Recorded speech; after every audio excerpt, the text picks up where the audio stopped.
بسم الله الرحمن الرحيم. الحمد لله رب العالمين الرحمن الرحيم مالك يوم الدين إياك نعبد وإياك نستعين اهدنا الصراط المستقيم صراط الذين أنعمت عليهم غير المغضوب عليهم ولا الضالين.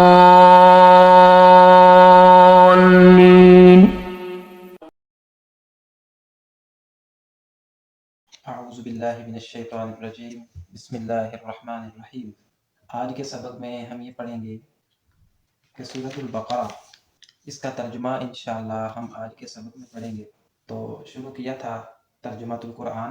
تو ترجمۃ القرآن اللہ کے حکم و فضل سے ہم پورے قرآن مجید کا کچھ آیات کے ساتھ ساتھ ہم دیکھنے والے عزیز بھائیوں اور بہنوں کے لیے ہم پیش خدمت کرتے ہیں۔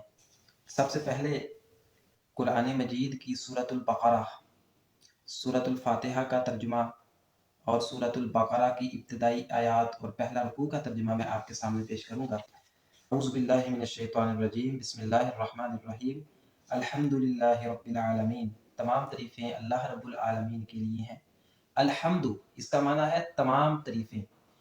الحمد یہ اللہ رب العالمین کی اس میں تعریف بیان ہو رہی ہے۔ الحمد تمام تعریفیں للہ اللہ تعالیٰ کے لیے ہیں، رب العالمین جو تمام جہانوں کا رب ہے۔ ربی کا معنی ہے رب ہے، العالمین کا معنی ہے تمام جہانوں کا۔ الرحمن جو بڑا مہربان، الرحیم نہایت رحم کرنے والا ہے۔ مالک یوم الدین جو قیامت کے دن کا مالک ہے۔ آپ قرآن مجید اپنے پاس رکھیں تو انشاءاللہ آپ اگر دیکھ کر ترجمہ قرآن پاک اگر سیکھنا چاہتے ہیں تو یہ آپ کے لیے بہت فائدہ مند ہے کہ آپ قرآن مجید یا سپارہ جو ہے اس کو اپنے پاس رکھیں اور ساتھ ساتھ الفاظ کو دیکھیں۔ جب آپ الفاظ کو دیکھیں گے تو آپ کو ترجمے کی صحیح سمجھ آئے گی۔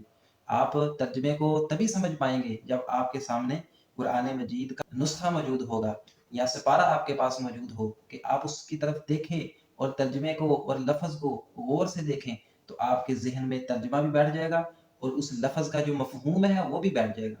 مالک یوم الدین جو مالک ہے، مالک کا معنی ہے مالک ہے، یوم الدین قیامت کے دن کا۔ یوم کا معنی ہے دن، الدین کا معنی قیامت۔ اور اس کا ایک معنی یہ بھی ہے مالکی جو مالک ہے یوم الدین حساب کے دن کا، دین حساب کو بھی کہا جاتا ہے۔ یومی دن اور الدین کا معنی حساب، یوم الدین حساب کے دن کا مالک ہے۔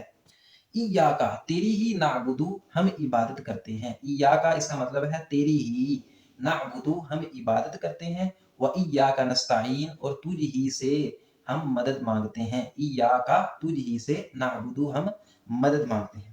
اہدنا تو ہمیں دکھا، اہدنا تو ہمیں دکھا، اہدی کا معنی تو دکھا، نون الف نا اس کا معنی ہے ہمیں۔ الصراط راستہ، الصراط اس کا معنی ہے راستہ، المستقیم سیدھا، المستقیم سیدھا، تو ہمیں دکھا راستہ سیدھا۔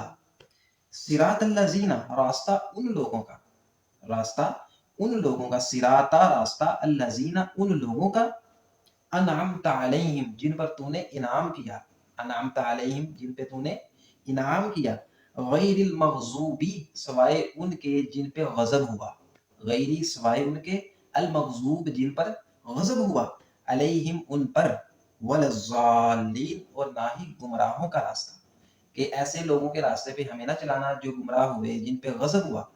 تو یہ بڑی شاندار صورت ہے۔ اس کا ترجمہ اور اس کا مفہوم پورے قرآن مجید میں جتنے بھی مضامین ہیں ان سب کا جو مفہومات مبارکہ میں اللہ رب العالمین نے بیان فرما دیا ہے کہ جتنے بھی گمراہ فرقے آئیں گے وہ یہودی ہیں، عیسائی ہیں، ان کا بھی آگے ذکر آئے گا۔ تو اجمالی طور پہ یہاں ان کا بھی اللہ رب العالمین نے ذکر فرما دیا کہ غیر المغضوب علیہم ولا الضالین، جیسے یہودیوں عیسائیوں پہ غضب ہوا، تیری ناراضگی ہوئی، ہمیں ان لوگوں کا راستہ نہ دکھانا۔ تو کن کا راستہ دکھانا ہے؟ جن پہ تو نے انعام کیا۔ وہ کون ہے؟ انبیاء ہیں، ان کے بھی واقعات قرآن میں بڑے ہوئے ہیں۔ انبیاء، اولیاء، صلحاء، ان کے واقعات آگے ہم انشاءاللہ ترجمے کے دوران پڑھیں گے۔ آگے ہے سورۃ البقرہ، یہ مدنی سورت ہے، اس کی آیات ہیں 286 اور اس کے 40 رکوع ہیں۔ 286 آیات ہیں اور اس کے 40 رکوع ہیں۔ انشاءاللہ ہم تھوڑا تھوڑا کر کے یہ ترجمہ مکمل کریں گے۔ بسم اللہ الرحمن الرحیم، الف لام میم، یہ حروف تہجی ہے، حروف تہجی جو کہ کئی صورتوں کے شروع میں لائے جاتے ہیں۔ اللہ رب العالمین نے کئی صورتوں کے شروع میں الف لام میم کہا، کہیں الف لام میم صاد، کہیں اللہ رب العالمین نے کئی الفاظ بولے ہیں، حامیم۔ اس طرح کے جو حروف مقطعات ان کو کہا جاتا ہے، حروف تہجی کی شکل میں حروف مقطعات ہیں، تو ان کا کوئی معنی نہیں ہے۔ اللہ اعلم بمرادہ، اللہ ہی اس کا معنی زیادہ جانتے ہیں۔ ذالک الکتاب، یہ کتاب، لا ریبہ، نہیں کوئی شک، فیہ، اس میں، ہدن، یہ ہدایت ہے، للمتقین، متقین کے لیے، الذین، وہ لوگ، یؤمنون، جو ایمان لاتے ہیں، بالغیب، غیب کے ساتھ، ویقیمون الصلاۃ، اور وہ قائم کرتے ہیں نماز، ومما، اور اس میں سے جو رزقناہم، ہم نے ان کو دیا، ینفقون، وہ خرچ کرتے ہیں، اللہ کی راہ میں مال خرچ کرتے ہیں، والذین، اور وہ لوگ جو یؤمنون، ایمان لاتے ہیں، بما، اس کے ساتھ جو انزل، نازل کیا گیا، الیک، آپ کی طرف، وما، اور جو انزل، نازل کیا گیا، من قبلک، آپ سے پہلے، وبالآخرۃ، اور آخرت پر، ہم یوقنون، وہ یقین رکھتے ہیں۔ آگے فرمایا اولئک علی ھدی، یہی لوگ ہدایت پر ہیں، من ربہم، اپنے رب کی طرف سے، واولئک هم المفلحون، اور یہی لوگ کامیابی پانے والے ہیں۔ تو کامیابی کیسے ملے گی؟ ان خوبیوں کو اپنانے سے۔ وہ جو غیب کے ساتھ ایمان لاتے ہیں، غیب سے ایمان لانے سے مراد یہ ہے کہ اللہ کو دیکھا نہیں ہے لیکن وہ ایمان رکھتے ہیں، نبی علیہ الصلوۃ والسلام کو نہیں دیکھا لیکن آپ کو اللہ کا سچا رسول مانتے ہیں۔ اسی طرح آخرت کے مناظر کو نہیں دیکھا، آخرت نہیں ابھی دیکھی، لیکن ہمارا ایمان اور یقین ہے کہ حساب کا دن ہوگا، آخرت ہوگی، ہمارا حساب ہوگا، زندگی میں جو کیا ہے اس کا سارا حساب دینا ہے۔ تو ان تمام چیزوں کا جو ذکر ہے، جو ہم نے نہیں دیکھی، ان پہ یقین ہے، یہی ایمان ہے۔ وَيُقِيمُونَ الصَّلَاةَ، اور وہ نماز قائم کرتے ہیں۔ نماز قائم کرنا، 5 نمازیں تکبیر اولیٰ سے 5 نمازیں ادا کرنا جماعت کے ساتھ، یہ فرض ہے، یہ نماز قائم کرنا ہے۔ وَمِمَّا رَزَقْنَاهُمْ، اور اس میں سے جو رزقناہم، ہم نے ان کو دیا، ينفقون، وہ خرچ کرتے ہیں، ينفقون کا معنی ہے وہ خرچ کرتے ہیں۔ والذین، اور وہ لوگ جو یؤمنون، ایمان لاتے ہیں، بما، اس کے ساتھ جو انزل، نازل کیا گیا، الیک، آپ کی طرف، کہ نبی پاک صلی اللہ علیہ وسلم پہ جو نازل ہوا ہے اس پہ وہ ایمان رکھتے ہیں۔ کیا نازل ہوا ہے؟ معجزات، قرآن مجید، اس طرح کی جو چیزیں نبی علیہ الصلوۃ والسلام پہ نازل کی گئی ہیں وہ سچی ہیں اور اس پہ ایمان رکھتے ہیں۔ ایمان والوں کی یہ نشانی ہے۔ وما انزل من قبلک، اور جو آپ سے پہلے نازل کیا گیا ہے، پہلی شریعتوں میں جو نازل کیا گیا ہے، پہلی کتابیں نازل کی گئی ہیں، تورات، زبور، انجیل، صحف ابراہیم، تو یہ چیزیں جو نازل کی گئی ہیں اس پر بھی وہ ایمان رکھتے ہیں کہ وہ اللہ کی طرف سے نازل کی گئی تھیں، وہ اللہ کی طرف سے سچی کتابیں تھیں، اللہ کی طرف سے سچی وہ وحی تھی۔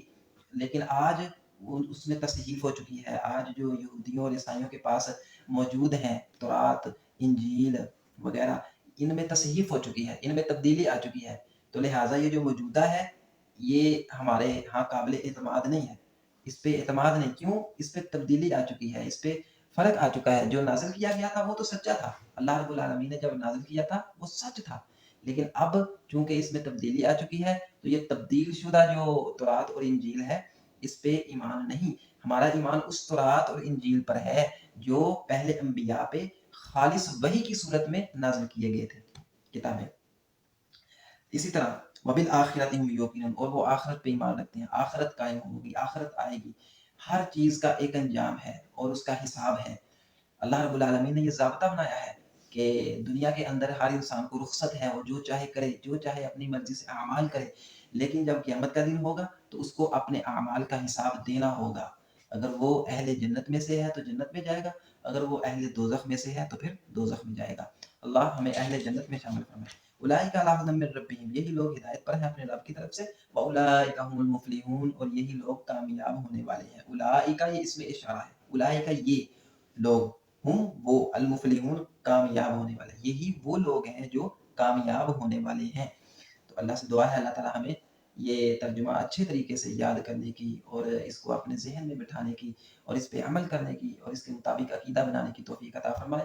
وآخر دعوانا ان الحمدللہ رب العالمین۔ اس سے آگے ترجمہ انشاءاللہ اگلی ویڈیو میں بیان ہوگا، تب تک اپنی دعاؤں میں مجھے یاد رکھیے گا۔